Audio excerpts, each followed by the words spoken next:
đây gần sông, đi kiếm ít mồi về đánh ít cá.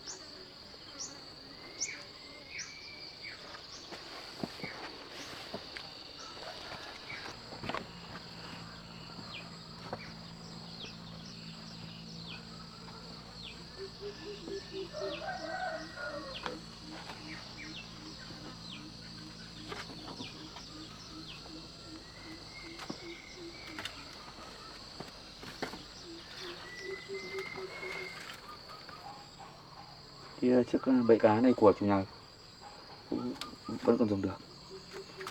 Mình phải đi lấy ít mồi về đi đánh bẫy.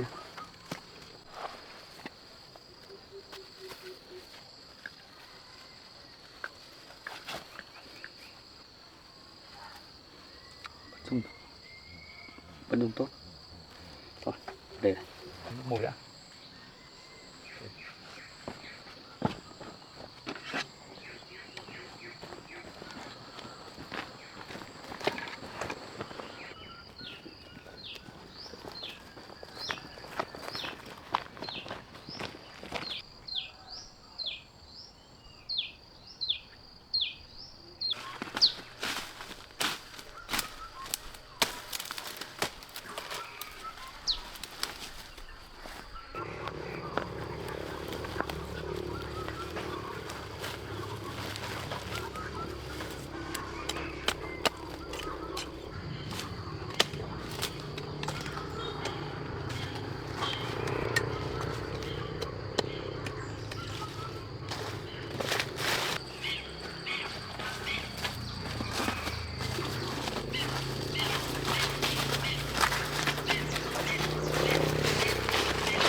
Đi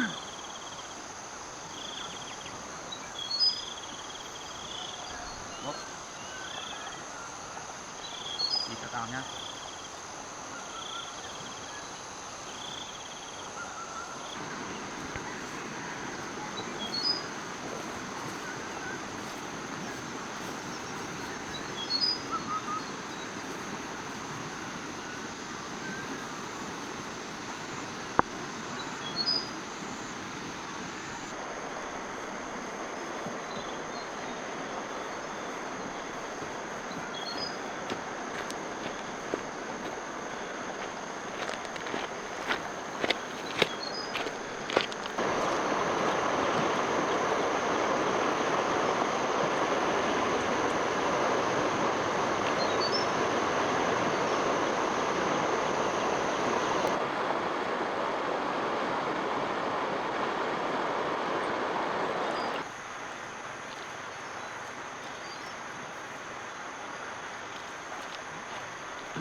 Bốp im các bạn nha.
Mình đặt đây, sáng mai mình đi thu lại.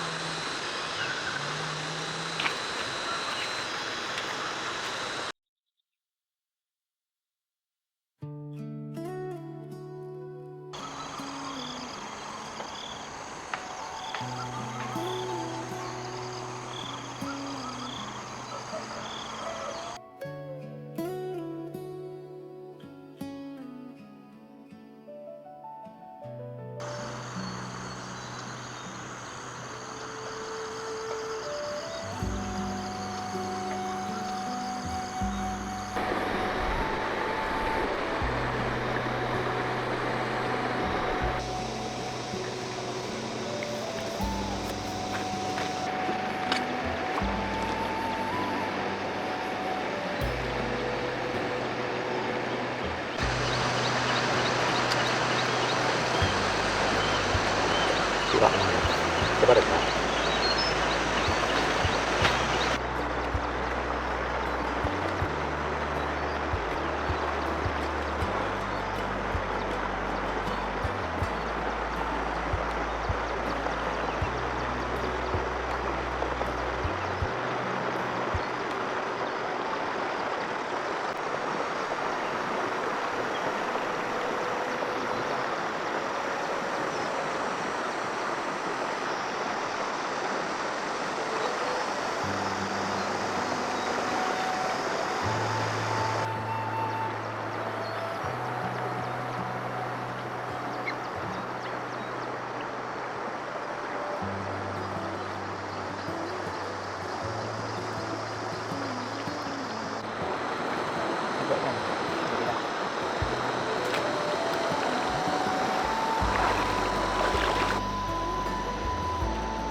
Cái bẫy này được mấy con nhưng mà nó hơi nhỏ tí, không được.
cá này mình phải đem đi sấy thì nó bảo quản được lâu hơn.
mình ta lấy cơm cho men nhá bốp nhá.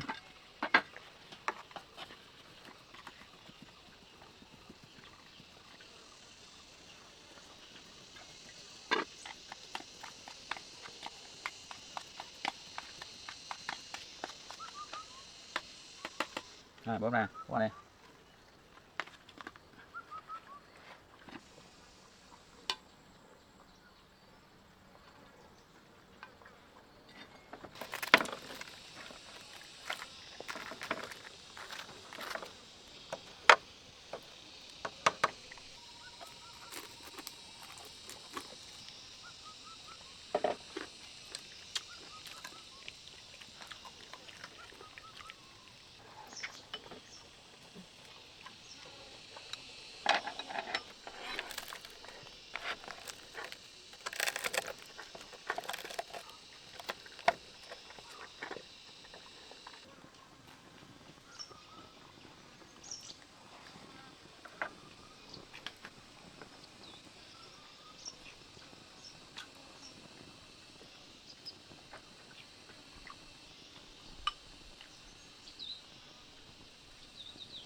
thêm rát nữa.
xong bộ vậy.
Miếng thịt này mình muốn bảo quản được lâu này, mình phải cho vào sấy và làm lạc sườn.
Thịt làm cái này là bảo quản rất được lâu. Nhưng mà cái này hơi nhiều. Mình phải lấy rau tử tiên với rắc với.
Mình mang cho Thủ Tiên thêm con cá sấy.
Thủ Tiên à, cháu làm gì đấy?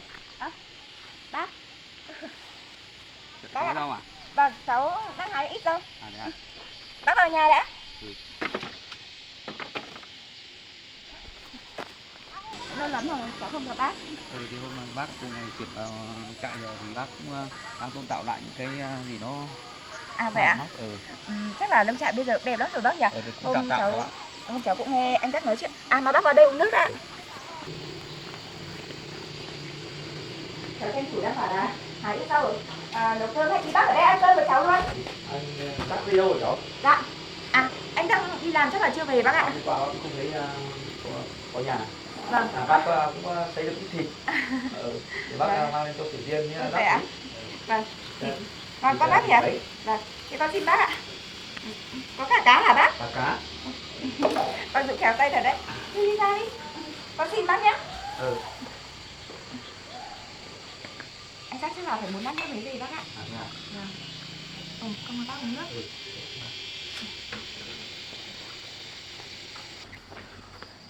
Hôm cháu cũng nghe anh Cát kể chuyện là nông trại của bác cũng ở gần đây thôi. Nhưng mà dạo gần đây cũng có nhiều việc nên cũng chưa đến đấy chơi được. Thì hôm nào cháu rảnh rỗi ra đến nông trại bác xem là cái nông trại của bác như nào. Dạ vâng ạ. Mà bác cũng đã quen với cuộc sống ở đấy chưa? Bác thì cũng tạm quen công việc hàng ngày rồi. Mới đầu về lâu chạy cháu nghĩ là sẽ hơi vất vả một chút, nhưng sau này khi mà cuộc sống của mình dần ổn định và quen ấy, thì môi trường ở đấy thích lắm bác ạ. Thì mới đầu thì nó cũng ấy, nhưng mà bây giờ thì công việc thì nó cũng chỉ có thế thôi, thì bác cũng túc tắc bác làm. Vâng. Gọi là lúc rảnh rỗi thì tôn tạo lại những cái gì mà nó hỏng hóc. Vâng. Ở đấy có gần đường không bác? Ở đấy cũng gần đường, có đường bê tông. À vậy ạ. Vâng. Thế thì nhất định hôm nay là sẽ xuống chơi. Thì hôm thấy mẹ Lợi với Giác không chơi, thế bảo là Tử Tiên sợ xuống chơi mới ở đấy ăn cơm với bác một hôm. Nhưng mà Vâng. Mẹ đợi đợt này cũng về quê nên là để hôm nào con với anh dắt vào đấy chơi sau bác ạ. thế mẹ Lợi về quê thì hôm nào cháu? Mẹ cũng về được 1-2 hôm thôi ạ. À ra. Nhà ở kia này thì cũng bán rồi nên là con có bảo mẹ vào trong nông trại này ở. Mẹ lại bảo là thôi mẹ cứ về quê một thời gian đã bác ạ. Nào thì bác vừa nãy đi qua thì cũng thấy nhà đóng cửa. Vâng, nếu mà có thời gian rảnh thì bác cứ gọi điện tâm sự với mẹ con cho mẹ đỡ buồn. Lần này chắc chuyện xảy ra như vậy nên là mẹ cũng suy nghĩ nhiều. Thì tối bác về bác gọi điện cho mẹ xem như thế nào. Mà mẹ về thì cũng không thấy mẹ nói chuyện với bác. Bác thấy từ hôm mẹ Lợi thì vào trong trại bác chơi ấy, thì là cũng thấy có vẻ hơi buồn. Vâng, thực ra là chuyện nó xảy ra như vậy nên là mẹ chắc cũng thấy áy náy nên là cũng suy nghĩ nhiều lắm bác ạ. Mà bác đi bằng phương tiện gì đến đây vậy ạ? Hôm anh Giác cũng nói chuyện với con là bác lấy lại chiếc ô tô. Rồi thì bác lấy lại ô tô, nhưng mà để Giác đi nhưng mà Giác lại không sử dụng đến, bác lại đem về chỗ mẹ của bác để nhà, vì công việc thì ở gần ấy thì bác cũng đi lại bằng xe máy thôi. Vâng. Thì hôm nay bác đến đây thì bác cũng đi xe máy, bác để xe ở dưới đường. À vậy ạ? Vâng, thực ra hôm anh Giác cũng có nói chuyện qua với con ấy. Anh chắc là cũng sợ làm phiền đến bác nên là mới quyết định như vậy. Hôm trước mẹ tôi có bán nhà nên là trong hôm nay anh Giác cũng đi gặp phía bên ngân hàng để giải quyết công chuyện rồi bác ạ. Con cũng đang định là bán nốt cái nông trại này. Thì hôm trước cũng may là có bố Phượng vào cũng đưa cho vay một ít tiền nữa. Thì đang tính là để cho ông lấy lại cái nông trại này. Rồi ông ở đây, bọn con dùng dưới nông trại dưới ở. Thì nếu mà trong cái việc nó như thế thì nó có khó khăn quá thì bảo bác, thì bác có gì bác giúp. Vâng, thôi cái này có gì để con sẽ nói với anh. Dù sao thì chuyện ngân hàng cũng giải quyết xong rồi bác ạ. Còn ở đâu thì với con cũng không quan trọng đâu. Hôm con cũng nói chuyện với anh Giác rồi. Có thể mới đầu khó khăn một chút nhưng con nghĩ là từ sau mọi chuyện cũng sẽ qua thôi bác ạ. Thôi thì cũng cố gắng cho cháu ạ. Bác ở đây ăn cơm nhá. Anh Giác về rồi mình cùng nhau ngồi nói chuyện, con nấu cơm một tí là xong. Thôi để khi khác cháu ạ. Thì mà bác ở nhà thì còn con bốp nữa. À vậy ạ? Bác có nuôi chó ạ? Bác nuôi con chó bốp, nó cũng con bé thôi nhưng mà đẹp lắm cháu ạ. Vâng, nuôi động vật làm bạn với mình nhiều khi cũng vui bác ạ. Đúng không? Cháu đây cũng có con mèo với con vàng, với lại hôm trước bố Phượng có vào và mua cho cháu một con kỳ đẹp lắm bác ạ. À dạ. Vâng.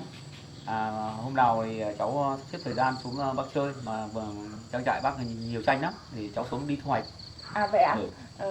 Cháu chỉ biết là hôm anh chắc có nói với cháu là ở chỗ bác nhiều cây cối thôi. Thế có phải chanh hả bác? Chanh đang đến kỳ thu hoạch rồi, cũng nhiều quả lắm cháu ạ. Vâng, thì có gì để hôm nào cháu ghé qua ạ.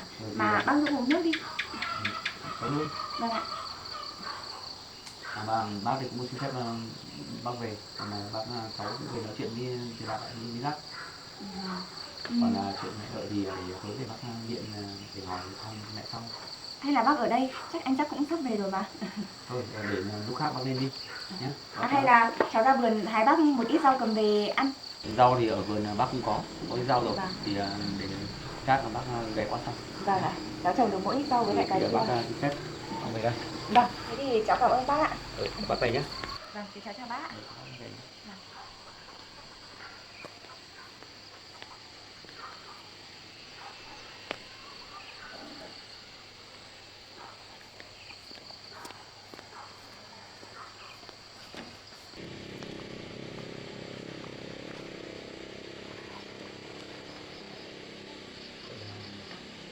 Rồi tôi đã về quê.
trời như nào nhỉ?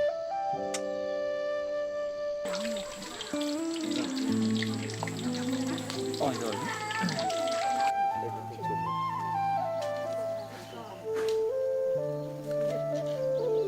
Không biết làm nhiều việc. Ngày xưa trên phụ mẹ. Vâng. Lát nữa thì có thể mình về quê thăm cô ấy. Những lúc như này là mình cần có người chia sẻ và động viên.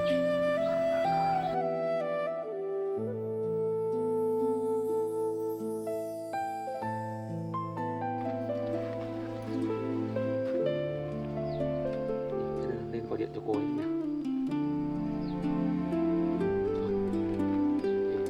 Đã bất ngờ cô ấy.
Cô Lợi à?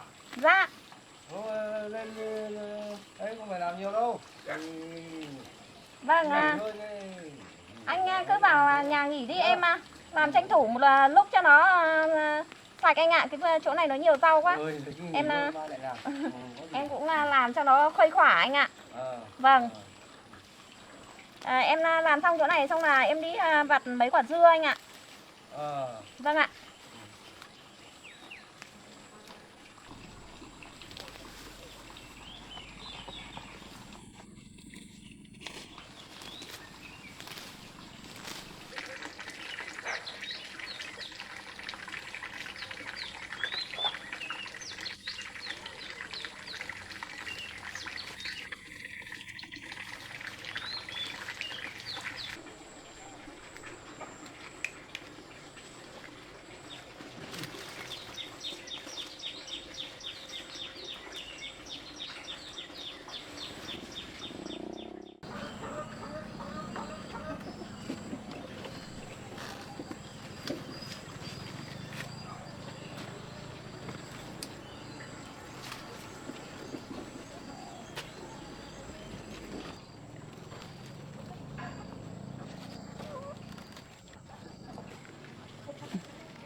Tí ơi, anh Tí.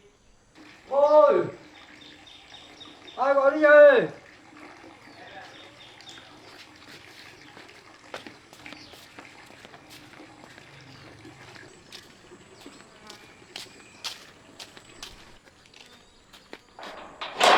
Đây à?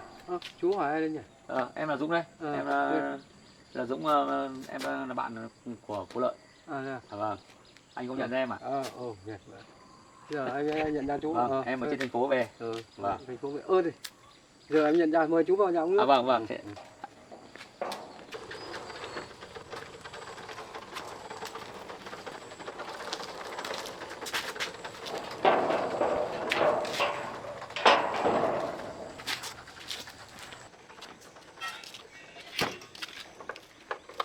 Mời chú vào nhà Vâng, uống vâng.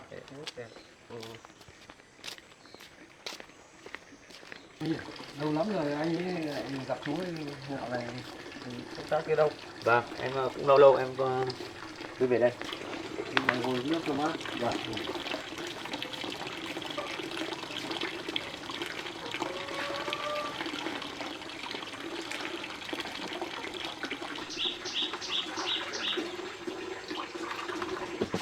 Uống nước. Vâng, em xin.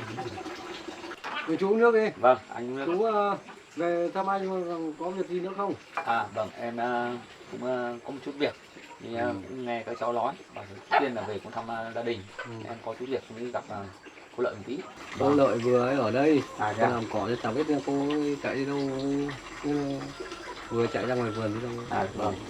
Thời gian vừa rồi thì em cũng công việc của em cũng bận, thì em cũng không thường xuyên để gặp điện thoại gặp cô Lợi được. Thì em cũng qua thì em cũng lên trên nhà cháu Dắc với Tử Tiên thì nói là mẹ cháu với cô Lợi là đã về quê rồi. Thì năm nay em cũng thu xếp công việc để em về, trước tiên là thăm gia đình, sau đó là cũng gặp cô Lợi. Thế à? Vâng. Cô Lợi ra ngoài vườn để anh gọi cô Lợi về nha, chú nhá. Vâng. Cô Lợi ơi! Cô Lợi ơi! Dạ. Cô Lợi à? Đây có người gặp cái này.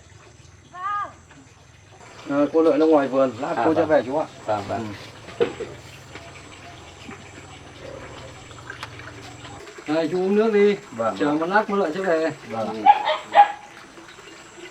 Nhà uống nước.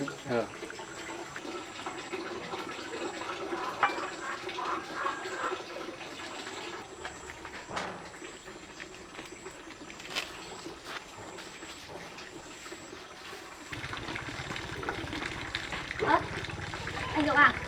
Em à? Anh mới về à? Em ra ngoài vườn à? Vâng, em đi hái ít dưa ạ. Dạ. Dưa nhiều nghe. Nhiều anh ạ. Dạ. Anh uống nước đi.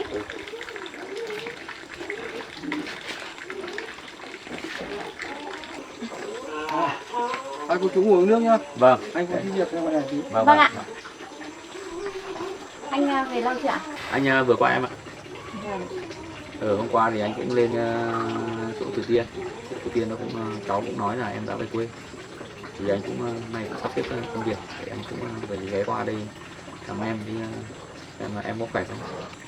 Em đi, em cũng định điện cho anh, nhưng mà em nghĩ là anh mới chuyển về nông trại, anh cũng còn nhiều việc phải làm ấy, nên là em cũng sợ mọi người lo lắng cho em, nên là em cũng không báo cho anh. Rồi thì có như nào thì em cũng báo cho anh biết. Anh cũng nghe thấy Tử Tiên nói thế là về anh cũng sốt ruột. Vâng. Mà dạo này em có khỏe không? Em cũng bình thường anh ạ. Mấy hôm về thì em cũng ra vườn để chẳng có việc gì đâu, nhưng mà em cũng ra để làm mấy cái rau cỏ cho nó khuây khỏa anh ạ. Em hái dưa ở ngoài kia, lại ra đấy cũng có suối anh ạ. Dạ. Suối ở đấy cũng đẹp á. Ở đây nói chung là cũng đẹp như ở trên chỗ nhà anh ấy. Chỗ trang trại nhỉ? Vâng ạ. Thế tốt quá. Anh uống nước đi. Mà mấy hôm nay thì thời tiết nó thất thường.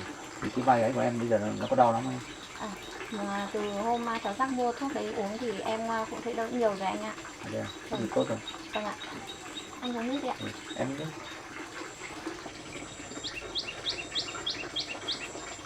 Thế từ hôm mà chuyển đến nông trại mới giờ thì công việc của anh thế nào rồi? Anh cũng sửa sang được một vài khu vực chỗ cần thiết nhất, Vâng ạ. mà anh cũng trồng được ít cây xanh, và một cái chanh của anh cũng sắp sửa được thu hoạch cho em ạ, quả to lắm. Thế ạ. Ừ. Em cũng thấy đất ở đấy nó hợp với cây chanh ấy. Nó lá xanh như thế thì kể cả cây bưởi cũng thế. Em thấy nó hợp với tất cả mọi cây. Cái ở đấy là đất nó cũng hợp cây, nó rất tốt em ạ.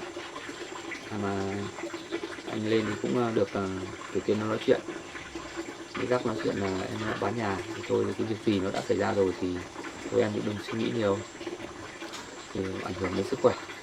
Cái việc mà em quyết định bán nhà như thế nào đúng? Vâng, em cũng suy nghĩ rất là nhiều anh ạ. Thế nhưng mà em cũng không có cách giải quyết, bởi vì căn nhà đấy nó cũng rất là nhiều kỷ niệm với mẹ con em. Thế nhưng mà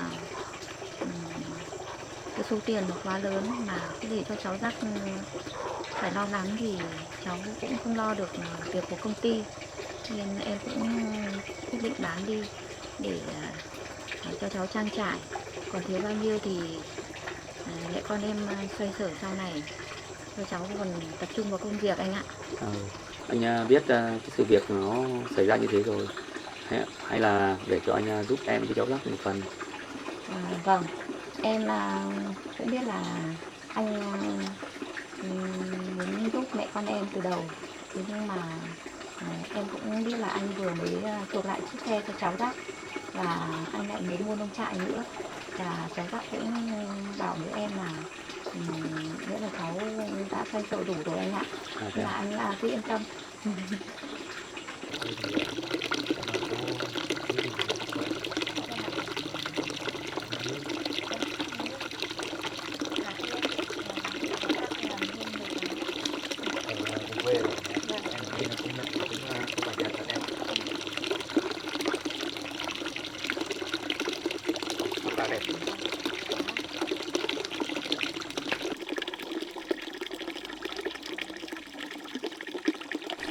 Cá này đẹp không? Vâng. Để em Cá đây.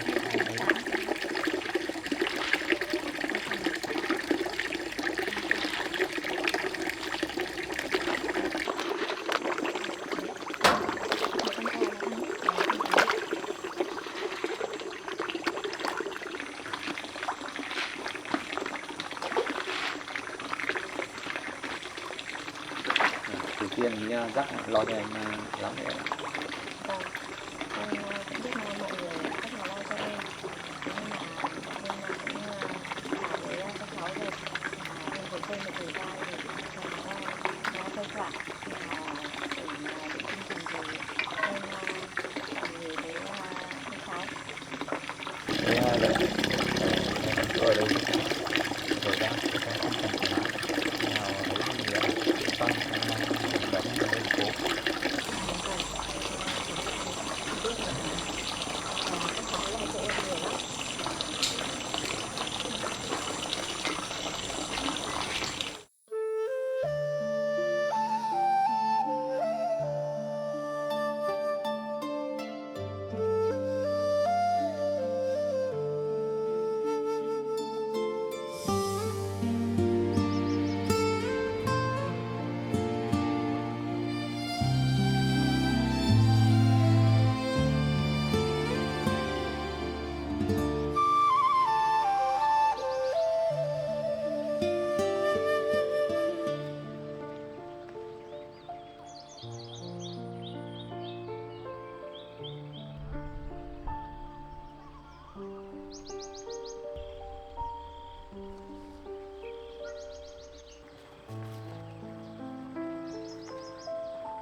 lẽ mình phải gọi điện cho Jack nhờ cháu qua đây thiết kế sửa sang lại cái ngôi nhà này.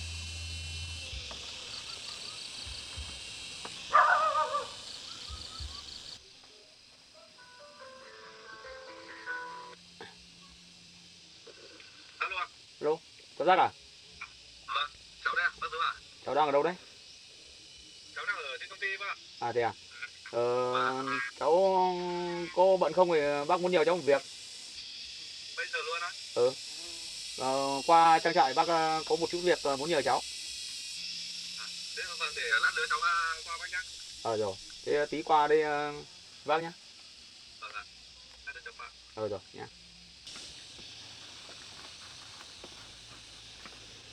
Lát nữa cháu Giác qua thì cũng nhờ cháu thiết kế cho vài mẫu nhà. Cũng, lát nữa cháu Giác đi qua mình đi lấy mấy cái măng về làm măng ớt.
Dũng ơi. Giác à? Vâng, chào các bạn. Đó. Vâng, chào bác nhé. Cháu ngồi trước. Vâng. Bác vừa đóng được bộ bàn ghế này à? Bác tôi thì cứ tương tác cháu ạ. Vâng. Ngồi đóng lên bộ bàn ghế để ngồi uống nước. Vâng.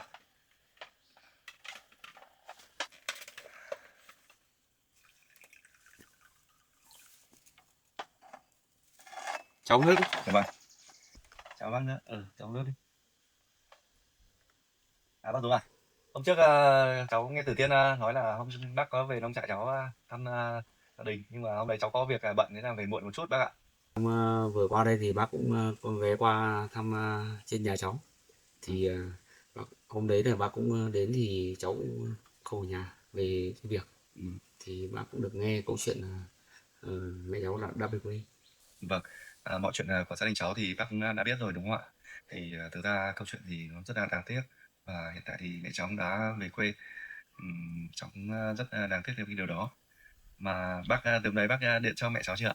Thì bác cũng nghe được cái tin như thế, thì bác cũng có hôm qua là bác cũng có về quê nhà cháu để thăm mẹ cháu, cũng nghe được những cái chuyện đó. Thì cũng qua mọi chuyện thì bác cũng thông báo đến chuyện của mẹ cháu rồi. Mọi chuyện thì cháu đã giải quyết xong xuôi hết rồi. Tạm thời thì cháu về quê một thời gian. Cháu nghĩ như vậy thì mẹ cháu thoải mái hơn, và lúc cháu ở trên này thì cháu sẽ giải quyết công việc, mà cháu cũng sẽ cố gắng vượt qua giai đoạn khó khăn này bác ạ. Thì cố gắng cháu ạ. Vâng. Thì có gì khó khăn thì cứ bảo bác giúp đỡ. Cháu cảm ơn Thì bác. hôm qua bác cũng về quê thì bác cũng gặp mẹ cháu, thì cũng trao đổi một số chuyện. Từ khi bác về đây thì bác cảm thấy là cái tinh thần rất là thoải mái ở cái nơi này. Vậy Thì tốt rồi bác bác. cũng hôm nay bác cũng nhờ cháu đến đây là thứ nhất là thăm đi cho bác, để bác cũng tu sửa lại một cái ngôi nhà. Bác xác định là cũng tu sửa và gắn bó lâu dài ở phía nơi này. Dạ, bác Dũng này, cái hôm mà bác cháu mình chốt để mua lại cái lông trại này ấy, thì hôm cháu về cháu suy nghĩ mãi, và về đây thì cái ngôi nhà này thì bác cũng không thể ở được lâu dài được. Và hôm nay bác nói như vậy thì bác đã có dự định gì chưa ạ? Bác thì cũng có dự định là sửa lại ngôi nhà theo cái nét cho nó mộc mạc. Nếu mà hôm nay bác nói như vậy thì cháu rất là mừng khi bác lại nghĩ tu sửa lại nơi này. Thì ý bác là cải tạo lại ở khu đất này hay là bác chuyển đi đâu ạ? Bác cũng có một ý định là trong cái khuôn viên của nhà mình ấy là mua, thì bác cũng chuyển đổi từ chỗ này, trên kia nó có một cái mảnh đất là cũng vẫn là phần đất của mình, nhưng mà nó bằng phẳng, nó cao giáo, thì bác cũng ý định bác cũng chuyển đến đấy. Thì hôm nay là bác cũng để cháu đến đây để xem là tham mưu cho bác. Thì hôm trước cháu đi xem đất ở đây thì cũng biết là trên đấy có một địa điểm mặt bằng, như cháu chưa khảo sát kỹ. Nếu mà bác nói vậy thì có thể bây giờ bác cháu mình có lên trên đấy khảo sát lại kỹ lưỡng xem như nào bác nhé. Đi thứ hai bác cháu nên xem lại nhỉ. Vâng ạ. Đấy, sang bác cháu đi.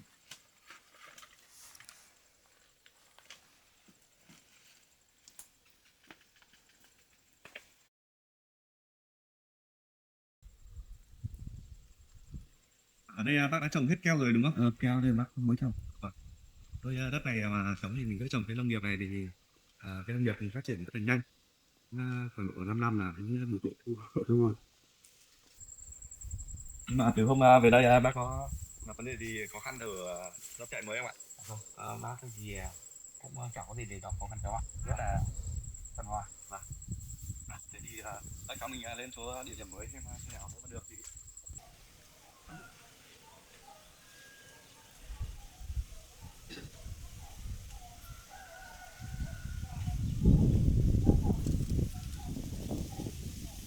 về đây không?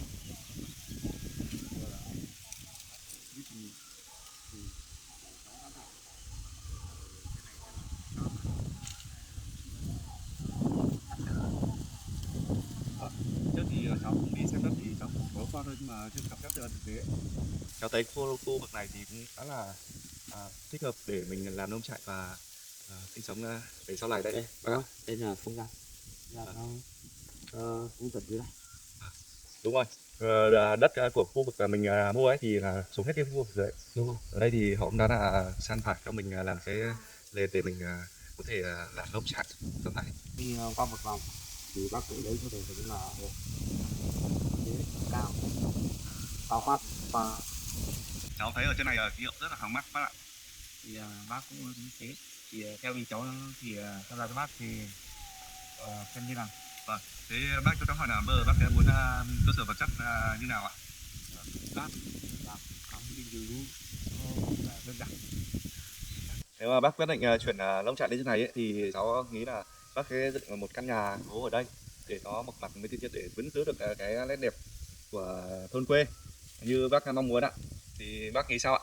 Bác cũng đang mong muốn như thế. Vâng, thế thì cứ chốt là làm một căn nhà gỗ nhá, để về cháu sẽ thiết kế ra cho bác. Bác cứ bàn giao lại cho cháu nhá, cháu sẽ của bác hết sức mình. Thì báo cáo mình thì không phải là Bác nhờ các bạn cháu gì. là thiết kế này, trong mọi cái này, vật liệu này, cháu giúp bác nhé. Thế thì theo cháu thì chúng ta sẽ đặt ngôi nhà ở hướng này nha bác nhé. Được rồi. Cháu sẽ thiết kế cho bác là có phòng nghỉ ngơi này, phòng là bác thư giãn công việc khi đọc sách, còn một phòng thực ra bác cháu biết là bác rất là thích nấu ăn đúng không ạ? Đúng không? Cháu sẽ thiết kế cho bác. Thôi được rồi, cứ chốt như vậy đi nhá bác nhá. Rồi, Có rồi. gì thì Thế cháu sẽ thiết kế xong bác gửi bản ạ. vẽ cho bác, xong bác tham khảo, nếu có gì mà không vừa ý bác thì bác phản hồi lại cháu nhé. Bác chăm sóc cho cháu. Có việc cháu phải đi rồi thì nếu nào mà nó chạy thì sự việc đến thì ta Việt Nam nhé. Rồi rồi. Thế thì cháu bận công việc thì cháu đi, và bác xem xét lại một tí nhé. Rồi, cháu chào bác nhé, cháu bác đợi cháu đi nhé. Vâng. Quyết định thế. Muốn làm một căn nhà này. Cô ấy về ở cùng chung sống.